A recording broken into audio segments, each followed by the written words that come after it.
26 जनवरी को परसों, अब चंद घंटे बाकी हैं, लाल चौक में फैसला हो जाएगा किसने अपनी मां का दूध पिया। कब हुई थी प्राइम मिनिस्टर नरेंद्र मोदी और गृह मंत्री अमित शाह की मुलाकात? कैसे अहमदाबाद की सड़कों पर स्कूटर पर घूमने वाले मोदी शाह की जोड़ी पहुंची केंद्र तक? और कब देखा था पीएम मोदी ने जम्मू कश्मीर से आर्टिकल 370 हटाने का महत्वाकांक्षी सपना? दोस्तों, रेलवे स्टेशन पर चाय बेचने से लेकर भारत के प्रधानमंत्री बनने तक नरेंद्र मोदी जी का सफर काफी रोमांचक और मुश्किलों से भरा रहा है। हालांकि उनकी जीवनी तो हम सभी जानते हैं, लेकिन आज हम आपको पीएम मोदी के जीवन से जुड़ी कुछ ऐसी अनसुनी कहानियां बताएंगे जो शायद आप नहीं जानते होंगे। लेकिन उसके पहले नए दर्शक जल्दी से चैनल को सब्सक्राइब कर दीजिए। तो चलिए शुरू करते हैं पीएम मोदी की अनसुनी बातें वीडियो का पार्ट 2। मोदी जी के बारे में लिखने वाले पत्रकार बताते हैं कि 80 के दशक में कुछ साल मोदी जी पांडरवाड़ा में रहते थे। पांडरवाड़ा से अहमदाबाद करीब 150 किलोमीटर दूर है और उस वक्त ज्यादा बस सेवा भी उपलब्ध नहीं थी। ऐसे में मोदी जी रोज सुबह साफ सुथरे कपड़े पहनकर एक झोला उठाकर पांडरवाड़ा से अहमदाबाद की बस में बैठ जाते थे और अहमदाबाद आकर वो उसी बस की कुर्सी पर अपना झोला रख देते थे। फिर अपने अंकल की चाय की दुकान पर जाकर बैठते थे। अब शाम के वक्त जब वो वापस पांडरवाड़ा जाने के लिए स्टेशन जाते थे और अपनी सीट पर फिर बैठ जाते थे, लेकिन उनके दोस्त बताते हैं कि मोदी जी को सिर्फ गुस्सा एक ही बार आता था और वो तब था जब उनका कोई झोला उठाकर कहीं और रख दे और खुद उनकी सीट पर बैठ जाए। उनका कहना था कि जब एक बार मोदी जी कुर्सी पर बैठ जाएं तो कोई कुर्सी नहीं छोड़ते, जिसका लाइव एग्जाम्पल हम देख रहे हैं। अब राजनीति में प्रधानमंत्री नरेंद्र मोदी और केंद्रीय गृह मंत्री अमित शाह की जोड़ी को जय वीरू की जोड़ी माना जाता है। इन दोनों ने मिलकर आज भारत की राजनीति में एक नया चैप्टर डाल दिया है।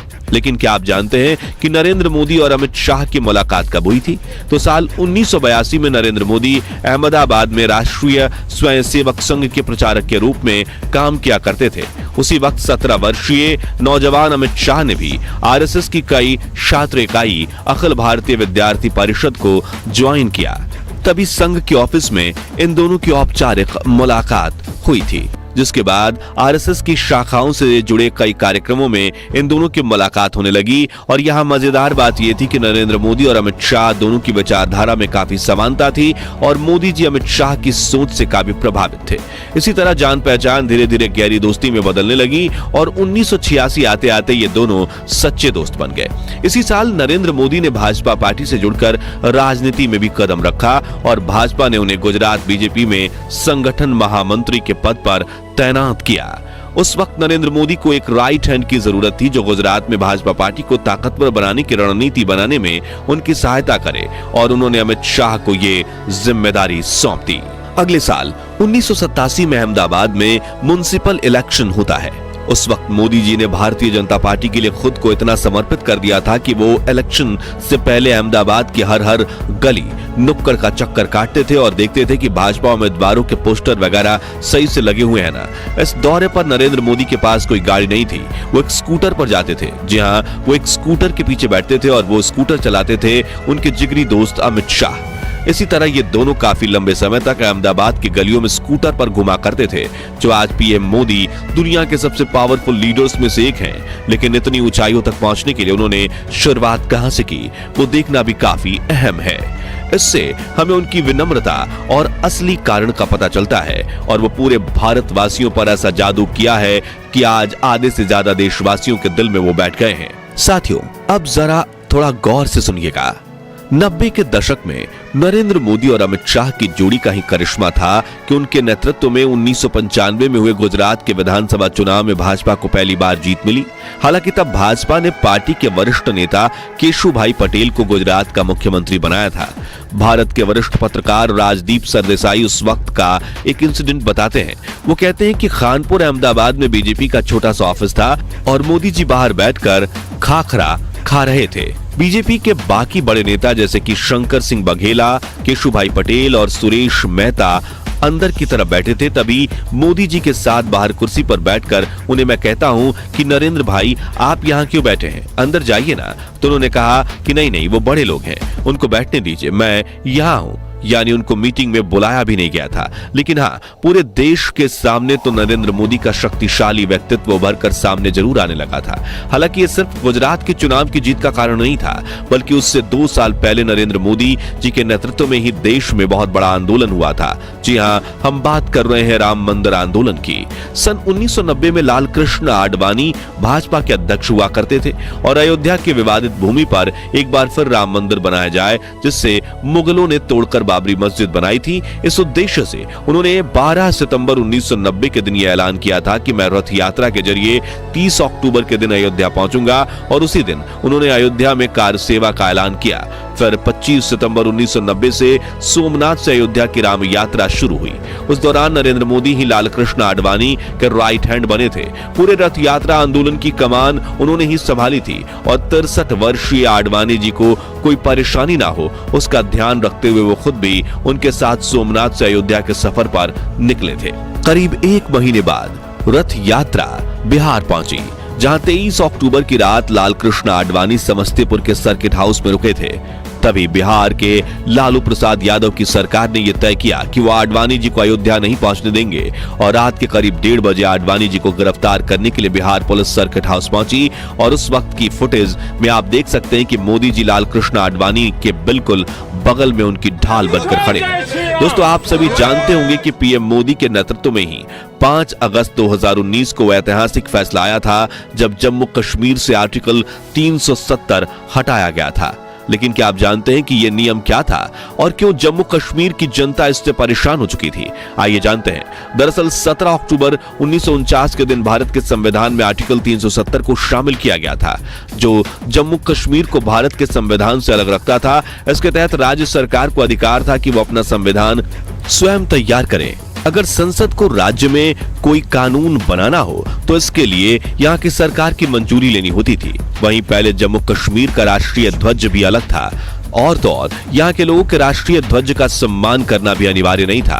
साथ ही अन्य राज्यों के नागरिक जम्मू कश्मीर की संपत्ति नहीं खरीद पाते थे, इसलिए राज्य की प्रगति में भी अड़चन आती थी। और आपको बता दें कि प्रधानमंत्री नरेंद्र मोदी ने जम्मू कश्मीर में आर्टिकल 370 हटाने का सपना तब देखा था जब केंद्र में बीजेपी की सरकार तक नहीं थी। हम बात कर रहे हैं साल 1998 की। यकीन नहीं हो रहा हो तो उन्हीं की जुबानी सुनिए। हिंदुस्तान की जनता ने हमको जितनी मात्रा में वोट दिए, उतनी मात्रा में ही हम गुड डिलीवर कर सकते हैं। अगर हमको 2/3 बहुमत दिया होता तो हम धारा 370 को भी निकालने का निर्णय कर सकते थे। फिर अप्रैल 2014 में प्राइम मिनिस्टर बनने से पहले भी उन्होंने इस मुद्दे पर बात की थी। आप भी सुनिए।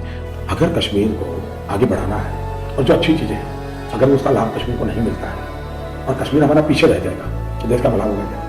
तो जैसे अन्य राज्य प्रगति करते हैं वैसे कश्मीर की होनी चाहिए, नहीं होनी चाहिए। वो मानते थे कि जब तक आर्टिकल 370 लगा रहेगा तब तक कश्मीर पिछड़ा रहेगा, और मौका मिलते ही उन्होंने कश्मीर को इन बंदिशों से आजादी दिलवा दी, जिसके बाद वहां पर पिछले 4 सालों में सचमुच विकास हुआ है और उसकी तारीफ पूरी दुनिया कर रही है। कहा जाता है कि जब साल 2001 में गुजरात में बीजेपी की पकड़ कमजोर हो रही थी, तभी केंद्र में एनडीए की सरकार थी और प्रधानमंत्री थे अटल बिहारी वाजपेयी, जिन्होंने मोदी जी को बुलाकर कहा था कि अब आपको गुजरात जाना चाहिए, यानी कि अब आपको गुजरात का मुख्यमंत्री बनना चाहिए। जिसके बाद मोदी जी गुजरात आ गए और 7 अक्टूबर 2001 के दिन वो गुजरात के मुख्यमंत्री बने।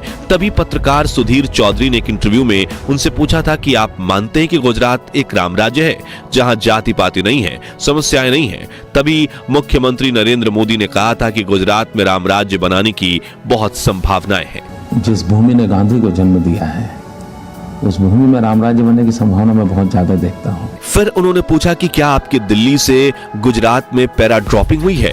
उस पर मोदी जी ने काफी मजेदार जवाब दिया था। नरेंद्र भाई, आप तो गुजरात के ही हैं, गुजरात में आपने इतना काम किया और आप तो गुजरात जाते ही नहीं हैं, और अब मैं गया तो आप पूछ रहे हैं कि पैरा ड्रॉपिंग हो गया। मुझे बड़ा आश्चर्य हो रहा है भैया, कि जो जिस धरती में पैदा हुआ उसका पैरा ड्रॉपिंग कह रहे हैं। जी हाँ, उन्होंने कहा था कि मैं गुजरात की धरती पर ही पैदा हुआ, तो पैरा ड्रॉपिंग कहां से हुई भाई।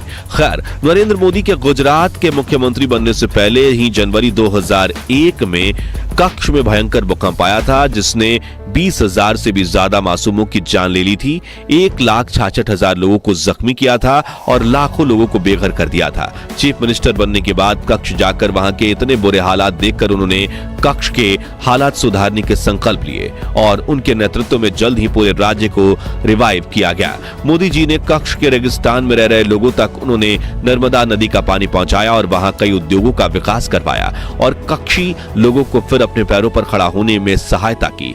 आज कच्छ में काफी बड़ा सोलर प्लांट है, 35 से अधिक कॉलेज, एक विश्वविद्यालय, 1000 से अधिक नए स्कूल, एक नया भूकंप प्रतिरोधी जिला अस्पताल और हर घर के लिए नर्मदा का पानी है। यहां तक कि आज कच्छ के कांडला और मुद्रा बंदरगाह सामूहिक रूप से देश के 30% शिपिंग कार्गो को संभालते हैं। तो दोस्तों, आज के लिए बस इतना ही। अगर आप पीएम नरेंद्र मोदी से जुड़ी ऐसी ही अनसुनी बातों को पार्ट 3 में देखना चाहते हैं तो कमेंट बॉक्स में नेक्स्ट पार्ट जरूर लिखिएगा। पार्ट 1 आप वीडियो के एंड स्क्रीन से देख सकते हैं। यह वीडियो अच्छा लगा हो तो इसे लाइक और शेयर कर दीजिएगा। साथ ही हमारे चैनल को सब्सक्राइब जरूर कीजिए। धन्यवाद।